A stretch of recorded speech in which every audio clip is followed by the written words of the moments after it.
Législative nationale régée par la Cour constitutionnelle des recours des invalidés de la CENI sur les 64 requêtes examinées. Ce jeudi, la Cour a déclaré irrécevables 35. 24 dossiers ont été déclarés recevables mais non fondés. Selon la Haute Cour, 4 requérants se sont désistés. Gratuité de l'accouchement, la mesure souffre d'application dans la phase pilote à Kinshasa.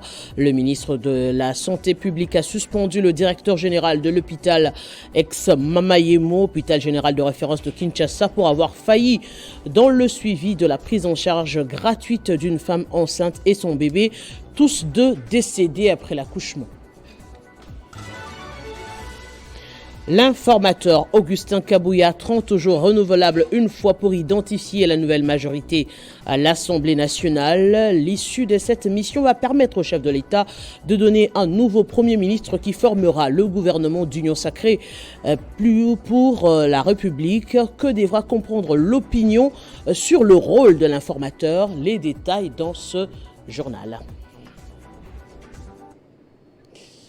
Bienvenue, mesdames, messieurs. On ouvre ce journal avec les législatives de 2023. Dossier des 81 candidats invalidés par la CENI pour fraude électorale, détention illégale des dispositifs électroniques de vote et corruption. 64 candidats invalidés avaient saisi la Cour constitutionnelle. Après avoir été déboutés par le Conseil d'État, ils attaquaient la décision de la CENI du 5 janvier 2024 annulant les voix obtenues. Et ce jeudi, la Cour a rejeté les requêtes après examen. Les détails avec Moïse Chamala. Siégeant en matière des contentieux relatifs aux résultats des élections législatives nationales du 20 décembre 2023, la Cour constitutionnelle a rendu son arrêt sur l'affaire des candidats invalidés par la Commission électorale nationale indépendante. Aucun recours présenté devant la Haute Cour n'a abouti. La Cour constitutionnelle, siégeant en matière de contentieux des résultats aux élections législatives nationales, après avis du procureur général, se déclare compétente. Dit la requête irrecevable. Au total, 63 dossiers ont été déposés devant la Cour constitutionnelle, 35 ont été déclarés irrécevables, 24 récevables mais non fondés, tandis que 4 ont fait objet de désistements. La Cour avait décidé de rendre ses arrêts aujourd'hui, le 8. Et la Cour a rendu les arrêts dont aucun recours n'a été déclaré recevable et fondé. Donc, à ce stade, on ne peut plus compter sur quelque chose. C'est le seul qui restait la voix de la Cour constitutionnelle. Outre cela, la Cour constitutionnelle a également rejeté la requête du Premier ministre sur les cumuls des fonctions. S'applique aux responsables publics dont les fonctions incompatibles sont postérieures à la validation de leur pouvoir. Tandis qu'en cas d'antériorité, la question tombe sous le régime des droits d'option, c'est entre l'exercice des fonctions incompatibles et la renonciation à leur mandat électif ou l'inverse. La Cour constitutionnelle a promis de se prononcer sur les requêtes des partis et regroupements politiques ayant atteint les seuils le 23 mars. Kinshasa, gratuité de la maternité. La mesure du chef de l'État souffre de la négligence du personnel soignant. Pourtant, elle est encore dans sa phase expérimentale. Qu'est-ce qui occasionne cette légèreté dans la mise en œuvre de ce programme? Va-t-il s'étendre sur l'ensemble du territoire national, tel que promis par Félix Tshisekedi? Le ministre de la Santé publique, Samuel Roger Kamba, suspendu médecins, prestataires de santé qui n'ont pas su prendre en charge Madame Chidibi Moulamba Annie et son enfant, tous deux décédés à l'heure actuelle. Il s'agit notamment des médecins et infirmiers de l'hôpital général de référence de Kinshasa, ceux de la clinique Ngaliema, mais aussi la fermeture de l'hôpital Akram Matete. On écoute le ministre de la Santé. J'ai été informé du décès d'une très jeune maman qui a fait l'effort de se présenter dans notre système de santé pour demander du secours. Cette jeune maman était enceinte, elle avait une grossesse de 27 à 28 semaines et elle a présenté des symptômes qui ont nécessité qu'elle aille à l'hôpital. Au bout de plusieurs jours, au-delà même de 2 semaines, elle a été finalement transférée dans un hôpital public plus grand encore. Cet hôpital a refusé. Après les efforts faits par son mari et sa famille, elle a ensuite été transférée dans un second hôpital public où, encore une fois, elle est restée plusieurs heures sans secours et sans soins. Au final, cette jeune maman est décédée plusieurs jours après avoir demandé le service de l'État. Cette situation est gravissime parce qu'on a perdu la vie d'une personne et d'un bébé. Dans un contexte où le chef de l'État a mis la gratuité de la maternité et des soins de nouveau-nés pour répondre justement à cette mortalité élevée de nos mamans, il est inadmissible que nos services de santé continuent à baisser la qualité des services qui sont offerts à nos populations. Voilà pourquoi le ministère de la Santé a décidé plusieurs choses. J'ai d'abord décidé que les médecins directeurs des structures qui ont eu à gérer ces cas soient immédiatement relevés de leurs fonctions. J'ai ensuite décidé que tous les prestataires, médecins et infirmiers qui sont intervenus dans ce processus soient suspendus et je vais demander qu'ils soient résiliés de l'ordre des médecins et des infirmiers parce qu'ils ont refusé de donner des soins à une personne qui s'est présentée. Cette situation nous pousse à informer et à exiger à tous les services d'urgence de la nation, quel que soit l'endroit où se trouvent ces services d'urgence, d'une part, de ne jamais renvoyer quelqu'un qui est en situation de détresse pour manque d'argent ou pour autre raison. Dans un avenir proche, les Congolais connaîtront le nom du nouveau chef du gouvernement qui sera choisi par le chef de l'État. Bien avant, l'informateur désigné, en l'occurrence le député Augustin Kabouya, devra identifier la majorité parlementaire. Pour le Congolais moyen, quelle est la mission constitutionnelle de l'informateur? Réponse de la rédaction. Le président de la République, Félix Tshisekedi, a nommé Augustin Kabouya comme un informateur pour identifier une nouvelle majorité au sein de l'Assemblée nationale. Selon le président Félix Tshisekedi, cette démarche lui permettra de nommer un nouveau Premier ministre qui formera un gouvernement d'union sacrée pour la République. Mais que dit la Constitution et la jurisprudence de la nomination, la procédure et la mission d'un informateur? Conformément à l'article 78 de la Constitution, le président de la République nomme le Premier ministre au sein de la majorité parlementaire après consultation de celle-ci. Si une telle majorité n'existe pas, le président de la République confie une mission d'information à une personnalité en vue d'identifier une coalition. L'informateur nommé aura 30 jours renouvelables une seule fois pour identifier cette coalition majoritaire. À l'issue des élections de 2006 et 2011, aucun parti ni regroupement ayant présenté une liste de candidatures à la CENI n'avait obtenu la majorité absolue au Parlement. Et aussi, en 2023, aucun parti politique n'a obtenu la majorité absolue. Le président d'alors de la République démocratique du Congo, Joseph Kabila Kabange, en 2017, avait nommé Antoine Gizenga comme informateur, puis formateur du gouvernement. De même, en 2012, la tâche d'informateur avait été confiée à Charles Mwando Nsimba. Après identification de cette majorité, le chef de l'État avait nommé Matata Ponyo formateur du gouvernement. Comme lors de 2 premiers scrutins, aucun parti ou regroupement politique aux élections de 2018 n'a pu obtenir 251 députés. Sylvestre Ilunga Nkamba avait été nommé directement formateur du gouvernement grâce à la coalition FCC Kashi. Le nouvel informateur, Augustin Kabouya, devra consulter toutes les parties prenantes issues du Parlement en vue d'en sortir une majorité dans laquelle le chef de l'État pourrait nommer un formateur pour la formation d'un gouvernement de l'Union sacrée. On prend la direction de Kenge où Jonathan Bialosu-Kawata voulait la vedette lors de la cérémonie de la session inaugurale à l'Assemblée provinciale du Kwango. À son arrivée, il a été ovationné et porté de manière impressionnante par la population. L'autorité morale de l'ABG a par la suite initié quelques activités pour réfléchir sur le développement de cette province.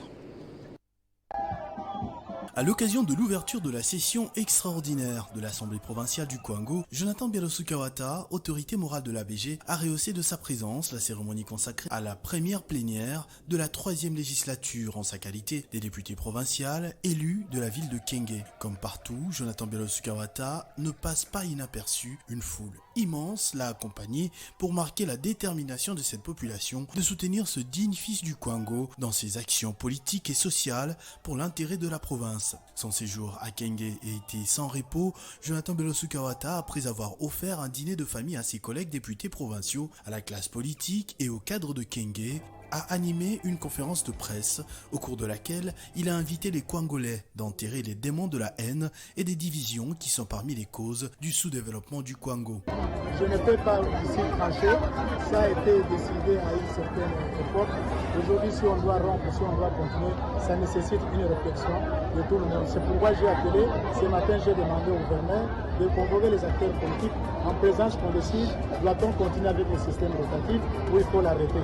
Parce que s'il faut l'arrêter, il faut l'arrêter avec l'accord de ceux qui ne sont pas encore servis. S'il faut continuer, on continue. Mais moi, je suis ouvert à tout, pourvu que le Kwango gagne. Pour ce faire, il a entrepris des contacts avec différents politiques du Kwango sur place à Kenge, contacts qu'il a promis de continuer à Kinshasa. Ceci pour permettre la mise en place des animateurs des institutions politiques de manière consensuelle pour un bon décollage du Kwango. Après un long séjour de travail à Kinshasa, le gouverneur de la province du Haut-Ouélé, Christophe Bassian-Enanga, a regagné Isiro. Mercredi dans la soirée, au pied d'avion, l'autorité provinciale a accordé une interview à la presse pour annoncer l'instruction du chef de l'État, Félix Tshisekedi, pour la poursuite de l'élan de développement de son entité avant de tenir un meeting au centre-ville en vue d'y remercier des dizaines de milliers de personnes qui sont venues l'accueillir. Il est 18h local. Cet avion transportant le gouverneur Christophe Bassian-Enanga se pose sur les tarmacs de l'aéroport national d'Isiro-Matare. Cette foule qui a patienté le gouverneur toute la journée est du coup dans la joie. Accompagné d'une forte délégation du ministère de l'Intérieur et des membres du parti présidentiel UDPS zone Grand Nord et Orientale, le gouverneur salue quelques personnalités et se confie à chaud à la presse. Le chef de l'État a un amour particulier pour les Haut-Ouélé et le peuple doit être rassuré que ces cris sont arrivés dans ses oreilles. Je suis rentré avec des consignes claires de pouvoir continuer le travail, surtout l'asphaltage. Dès que le chef de l'État arrive, qu'il trouve que non, il y a déjà un certain nombre de kilomètres qui sont déjà asphaltés. Arrivé ici dans la ville d'Isiro à la tombée de la soirée, Christophe Bassian-Enanga, visiblement content de regagner son fief après 2 semaines de séjour passés dans la capitale où il a participé à l'investiture du chef de l'État Félix-Antoine Tshisekedi Tshilombo et pris contact avec plusieurs autorités compétentes nationales. Christophe Bassian-Enanga ne s'est pas empêché de communier avec la base tout en présentant le membre de sa délégation dans une soirée effervescente et enthousiaste. Guerre du M23, les personnes déplacées vivent dans des conditions très difficiles dans la cité de Saké, en territoire de Massissi. C'est le constat fait par Hortense Maliro, représentante légale de l'association pour l'intégration sociale des handicapés physiques, qui s'est rendue ce jeudi sur place pour compatir avec des milliers de personnes qui ont fui cette guerre. Elle lance un appel au gouvernement, aux membres du gouvernement et aux ONG humanitaires pour venir en aide à ces personnes. Pacheco Kavundama. Ils sont des milliers d'habitants du territoire de Massissi qui vivent dans des conditions difficiles ici dans la cité de Saké. Ils ont fui le combat entre les rebelles du M23 et les forces armées de la RDC. Pour se rendre compte des conditions dans lesquelles ils vivent, Hortense Maliro, représentante légale de l'Association pour l'intégration sociale de handicapés physiques, s'est rendue sur place où la situation humanitaire est catastrophique. Je suis présentement à Saké. Je suis venu m'imprégner personnellement de la situation qui prévaut à Saké. Et ce qui est désolant, vous voyez que je suis même dans les camps, un grand camp, parmi d'autres camps qui sont à Sake.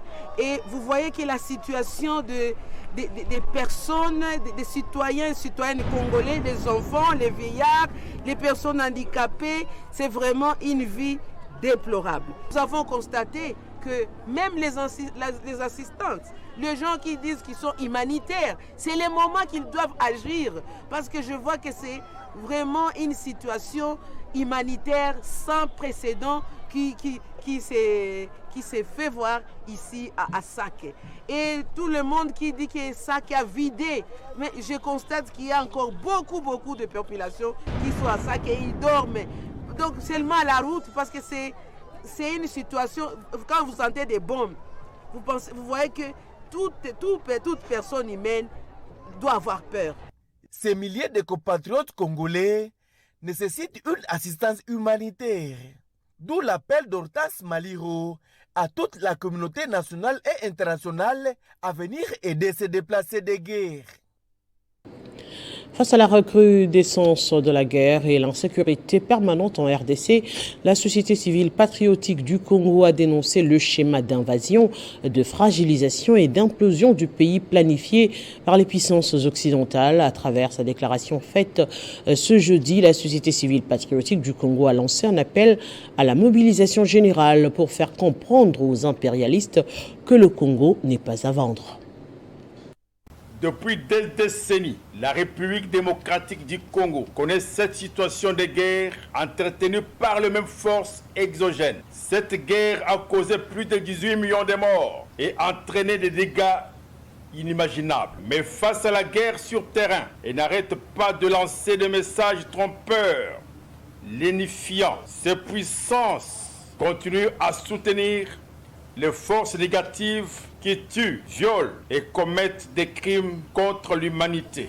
Lèvons-nous comme un seul homme, marchons, allons vers leurs ambassades et traduisons notre ras-le-bol. Disons aux Américains, aux Français, aux Anglais, aux Belges et aux Allemands d'arrêter urgemment la guerre qu'ils ont entretenue et qu'ils entretiennent à l'est de la RDC.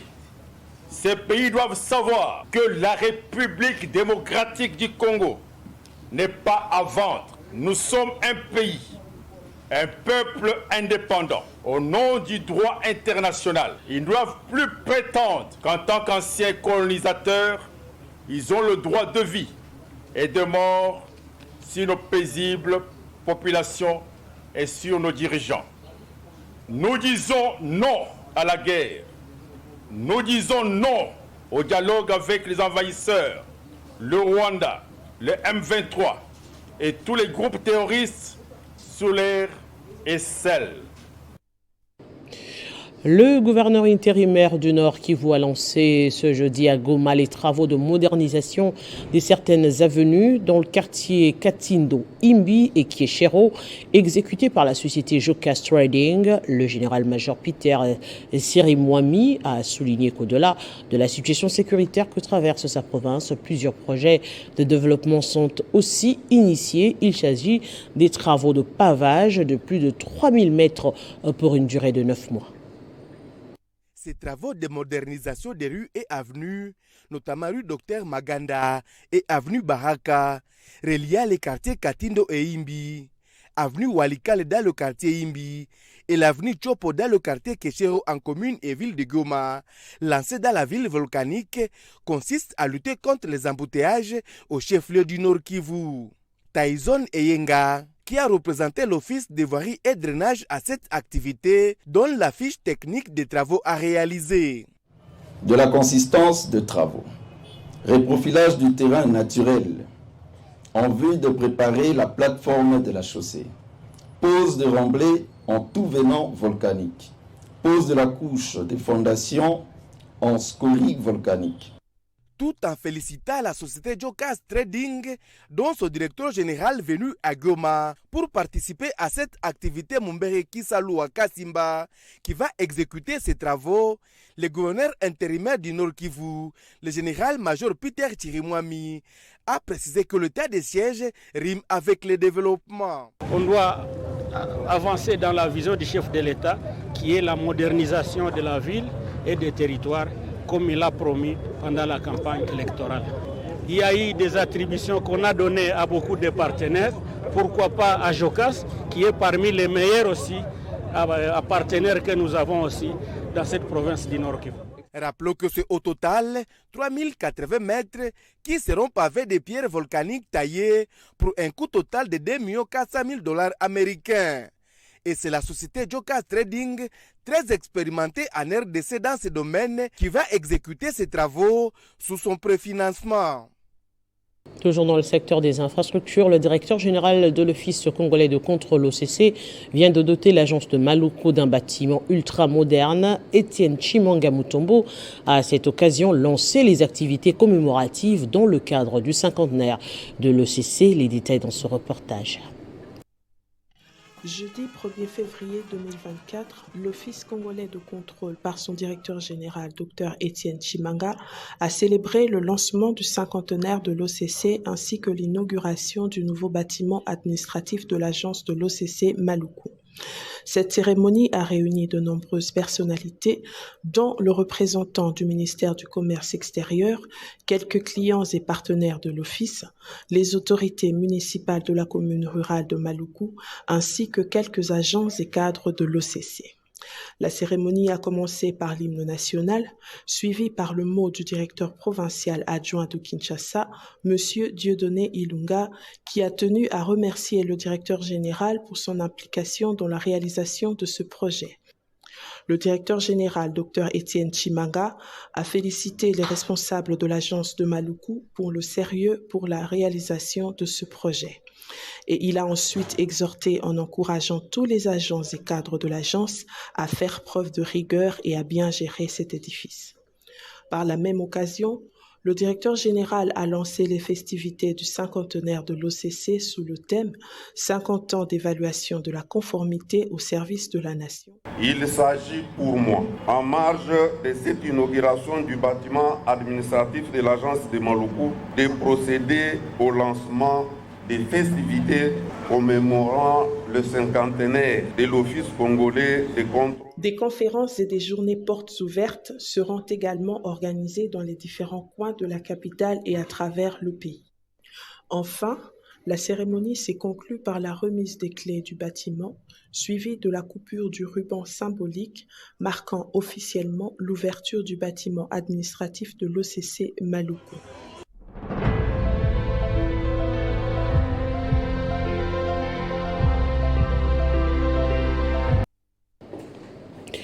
Les experts congolais de l'art, culture, éducation ont été outillés sur le projet Art et Culture dans l'éducation, en abrégé, à l'issue des échanges à Kinshasa avec les experts de l'Union africaine, ce dans l'objectif d'améliorer la qualité et la pertinence de l'éducation du XXIe siècle auprès des pays membres de l'organisation continentale. En RDC, le projet Art et Culture dans l'éducation est porté par l'Institut national des arts INA en partenariat avec l'organisation Open Society Africa OCISA. C'était une troisième session de consultation des experts de l'Union africaine pour la rédaction de la politique artistique de l'organisation. Une réunion qui a permis de prendre contact et de s'engager avec les experts congolais en marge de la rédaction de ces textes. Un travail qui, une fois achevé, pourra être présenté et adopté par les différents pays membres de l'organisation en vue de l'intégration de l'art et de la culture dans l'éducation. Angela Martens est chargée du programme social, culture et sport de l'Union africaine. Policy, experts from Congo. Nous espérons que lorsque nous allons militer pour l'endorsement de cette politique artistique, les experts de la RDC seront en tête de la liste pour nous aider justement à faire accepter cette politique au niveau des États membres de l'Union africaine. Puissent justement adopter cette politique et l'implémenter au niveau de leur stratégie nationale. Ayant pris part à cette session consultative, les cinéastes et délégué du chef de l'État congolais à l'organisation du sommet de l'art et de la culture, M. Baloufou, parle de l'importance d'intégrer l'art et la culture dans le système éducatif congolais. Sans art, sans culture, on est en train de former des gens vides. On ne peut pas avoir une jeunesse concurrentielle qui est vide de sens. Et c'est les arts qui donnent du sens. Un pays n'est pas fait de chiffres. Un pays est fait d'idées, d'utopies, des grandes idées. Il n'y a que les arts qui donnent aux rêves leur grandeur. Et le Congo est un pays de grandeur. Rappelons que cette réunion consultative s'est déroulée pendant 2 jours. Allez, on va terminer avec ce public reportage du forum Indaba Mining qui s'est tenu en République sud-africaine, lancé le 5 février 2024 en présence du président sud-africain Cyril Ramaphosa, qui a souligné les intérêts et la participation des peuples autochtones dans la chaîne des valeurs, dans l'exploitation minière pour créer un équilibre économique, une question qui va également constituer l'objet de la prise de parole du directeur général de la RSP, Miguel Cachal Katambe, à ce forum minier pour que la loi qui régule la sous-traitance soit respectée derrière chaque investissement en République démocratique du Congo. En cette deuxième journée du forum minier Investing in African Mining Indaba, c'est plus de 1000 opérateurs miniers du monde, responsables de grands groupes multinationaux, qui sont venus répondre au rendez-vous du numéro 1 de la sous-traitance en RDC. Miguel Katambe Cachal, puisqu'il s'agit de lui, était sur le piédestal pour son brillant exposé portant sur l'application intégrale de la loi sur la sous-traitance à l'intention des sociétés principales. Pour une meilleure compréhension, il a fait usage d'une méthodologie explicative soutenue qui a pu captiver l'attention de toute l'assistance. I would like to speak in French as our official language because as an official in DRC, I would like to speak in my official language.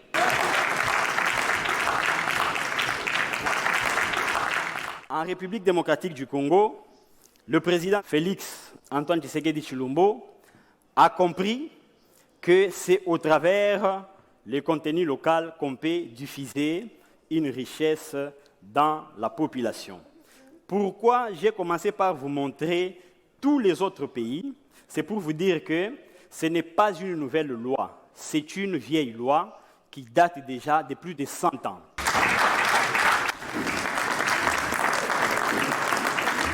À cette occasion, il a annoncé des réformes en cours de traitement de la loi sur la sous-traitance afin de promouvoir le contenu local et protéger la chaîne de valeur congolaise. Quelques participants nous ont partagé leurs impressions quant à ce. Moi, je viens du Canada. Alors, son intervention était très puissante à cause du potentiel économique et surtout minier de la RDC. Et donc, il a vraiment exprimé ça dans la perspective de l'aide à la population d'une manière générale. Et ça, c'était bien apprécié. Le DG est entré dans la vision du chef de l'État. Ça signifie où le chef de l'État est en train de chercher des investisseurs pour que le Congo puisse se développer. I think it's a very exciting time in the DRC, and I think the election's behind us, so it's time to get on with business. So we are very excited for the future. Le DG Miguel a par ailleurs souligné que la RDC était l'une des meilleures destinations au monde, remplie d'opportunités d'affaires florissantes. Ainsi, le respect strict de lois, notamment celle de la sous-traitance, favoriserait directement la création de la classe moyenne. C'était avant de présenter le milliardaire américain Robert Freeland, président du groupe Ivanhoe, comme modèle d'investissement gagnant-gagnant au pays. And the example, Ivanhoe, Kamoa is the biggest mining in Africa and is in DRC. So we need those shareholders. They can leave also the value of the chain to our population. So I can put RSP. So now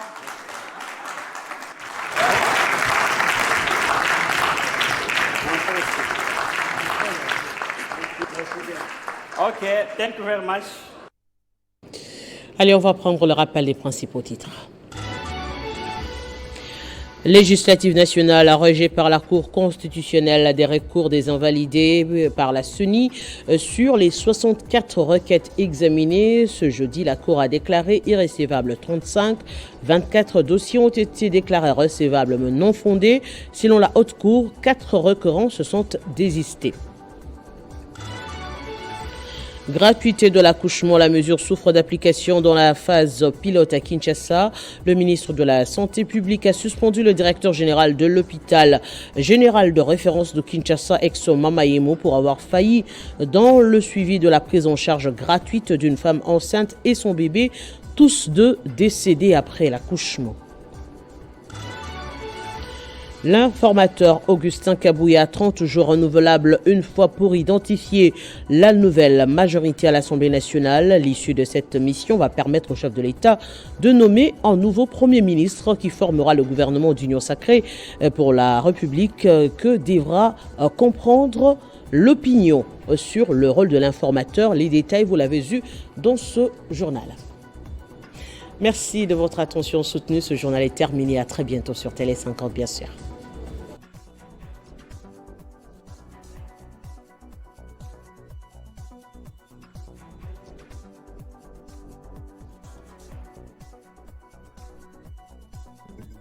Retrouvez toute l'actualité en continu sur www.tele50.cd.